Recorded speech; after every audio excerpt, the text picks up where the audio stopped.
శతక సాహితీ సరస్వతికి నమస్కారం. బలరాముండొగి ద్వారకాపురమునన్ పాలించుచుండంగా నీ వెలమిన్బోయిన నారదోక్తి విని క్షోణీసుండు మా రాముడీ ఇలనుండన్ బలరాముడెవ్వడనుచున్ హేయంబుగా పల్కి ఆ బలరామున్ వెరపించినట్టి నిన్ను సంభావింతు వాతాత్మజా. ఓ ఆంజనేయ స్వామి, బలరాముండొగి ద్వారకాపురమునన్ పాలించుచుండంగా, ద్వాపర యుగంలో శ్రీకృష్ణుని అగ్రజుడైన బలరాముడు ద్వారకా నగరాన్ని పరిపాలిస్తున్నాడు. ఈ విషయం నారద మహర్షి ఆంజనేయ స్వామికి చెప్పాడు. బలరాముడు అనే వ్యక్తి ద్వారకా నగరాన్ని పరిపాలిస్తున్నాడు, నీ రాముడి పేరు పెట్టుకున్నాడు అని ఒక మాట అలా ఆంజనేయ స్వామి చెవిలో వేశాడు. వెంటనే ఆంజనేయ స్వామి కోపం వచ్చింది.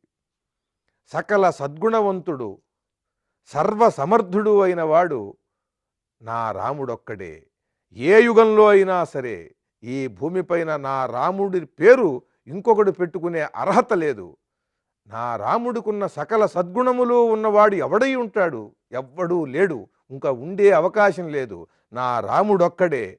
అంత సకల సద్గుణవంతుడైనటువంటి ఆ మహనీయుడు, ఆ మహాత్ముని పేరు ఇతనెవరో అర్హత లేకుండా పెట్టుకుని నా శ్రీరామచంద్రుణ్ణి అవమానిస్తున్నాడు అని భావించాడు. అది ఆయన స్వామి భక్తి, అది ఆ ఆంజనేయుని రామభక్తి.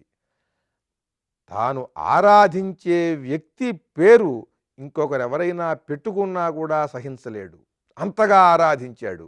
ఆ శ్రీరాముని సకల సద్గుణములను కూడా సంపూర్ణముగా తెలుసుకుని ఆ ప్రతి సద్గుణమును ఆరాధించిన వాడు హనుమంతుడు. అందుకనే అన్ని సద్గుణములు కలిగిన నా శ్రీరామచంద్రుని పేరు ఇంకెవరో పెట్టుకోవటం ఏమిటి?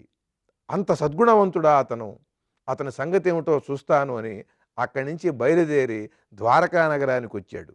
వచ్చి క్షోణీసుండు మా రాముడీ ఇలనుండన్ బలరాముడెవ్వడనుచున్.